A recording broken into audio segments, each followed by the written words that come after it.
Do not pack your bags and move to Florida until you hear these 3 crucial facts. We are Kat and Kristen of the West Collection by eXp Realty, and we're excited to jump in with you today and share the essential things you need to know before moving to the Sunshine State. Yep, like hurricanes, alligators, and homestead exemption. Yes. So stick around because we're going to talk about all of that. Definitely stick around for the homestead exemption because we are going to share how you can save a lot of money on your taxes living here. All right, let's dive into number 1, hurricanes. I think that's what most people are worried about when they move to Florida. Yes.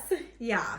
And honestly, I think a big reason that most people move to Central Florida when they're coming here from out of state is because you're a little bit more encapsulated in the central part of the state. You don't have to deal with the storm surges that come from either of the coast. Right. We're generally, I would say, less affected than the coastal areas. Yeah. And I mean, I think people always say this, but with a hurricane, you know when it's coming. Like, it's not like a earthquake or even tornado where, you know, you don't know when it's coming. And tornadoes do come along with the hurricanes, but at least you know to prepare for it, that you can be ready, and that gives me some security. Oh, totally. Same. Right? Yes. Yeah. And there are so many things you can do to prepare ahead of time. Like, we put together our little emergency hurricane kits when you know one is coming. You can grab all that stuff at the link below. There are so many resources for all the things that you need.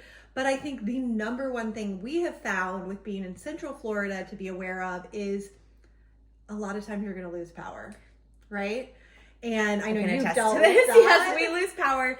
Different areas, depending on where you live, can be affected by power. So where I live, we always lose power when there's a hurricane, and we lose it for an extended period of time. But where you live, you guys don't really lose it. We don't. I mean, we've typically, I'm knocking on wood, asking the Lord to please not let us lose power next time.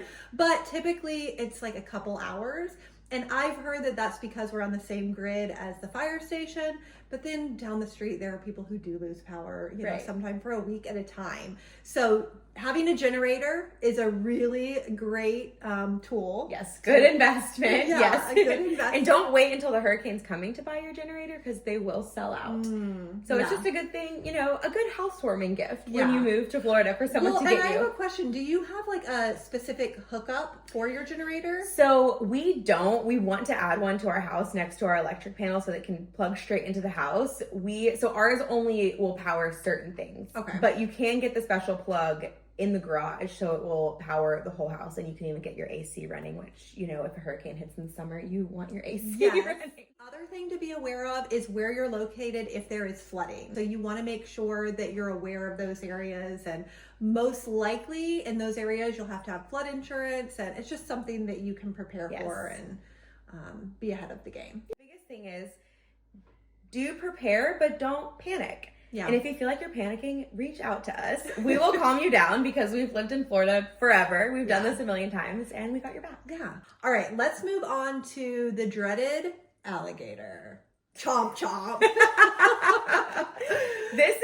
We've talked about this before, but I always have to say, an alligator killed one of my real estate transactions because there was a family moving from Washington, D.C., and they wanted to live waterfront in Florida, and they just didn't know what can come with the territory. And during the inspection, they saw an alligator, and they canceled their contract. So we're here to share about what to be mindful of with alligators, but why you also should not panic. Yeah, right? Absolutely. I would not panic. I mean, if you want to live on water, you definitely should be ready for an alligator to be there. Even in the retention ponds, small lakes, alligators can be around.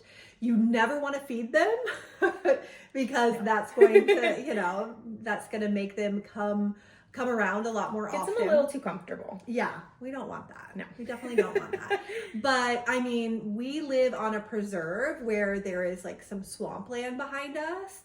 And I have literally never seen an alligator. No. I've never seen one where we live either, actually, now that you mention it. I mean, we have a gate and a fence. So, but I've literally never seen one. So generally, alligators are said to be more shy, and they say they're scared of us. So as long as you're not taunting them, as long as your, dog is not running near the edge, because maybe they wouldn't be as scared of a dog. Yeah. But generally for us, adults, humans, they're keeping to themselves, right? Yeah. I think one fun fact for you to know is that Lake Jessup, which is this huge lake, it's right on the edge of Oviedo and Sanford. It's really, yeah, it like separates where we live. Yeah, it does. It is the most alligator infested lake in Florida. And it is. Yes. Infested. When you drive over that bridge and you look out, you can actually see like alligator heads. Yes. And it is rumored that that is where they place alligators that are naughty. Yeah, so like if you move into a, maybe an HOA community that has water or lakes inside and there are alligators in there, they will often come and take the county will come and take the alligator out. Yeah. And then it is said that they put them into Yeah. Lake Jessup. Yeah. And I actually didn't know that fact. And I went on an airboat ride in Lake Jessup, and I'm here to tell the tale. I did see a lot of alligators, but it was fine. You live. It was educational. You live. So that airboat ride goes out from Black Hammock, which is a really cool spot if you are daring enough to go have a drink or go have lunch there. You want to eat some gator tail, which is actually tail. really good. It tastes like chicken. It's really chewy. Yeah, it is chewy. But they have a peninsula where it is beautiful when the sun sets. I don't know if you've ever been there at that time, but it's beautiful at that time. And you can definitely see alligators.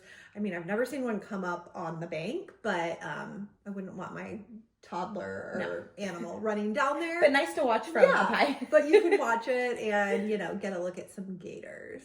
All right, let's tell these people about Homestead Exemption so they can save some money. Yes. So Florida's Homestead Exemption reduces the taxable value on your primary residence up to $50,000. That's an amazing savings. So let's break it down for them exactly how that would work. Let's say you purchase a home for $500,000. That is the market value. That is not your assessed value. The county will come and assess the home for, let's say, somewhere around $450,000 for this example.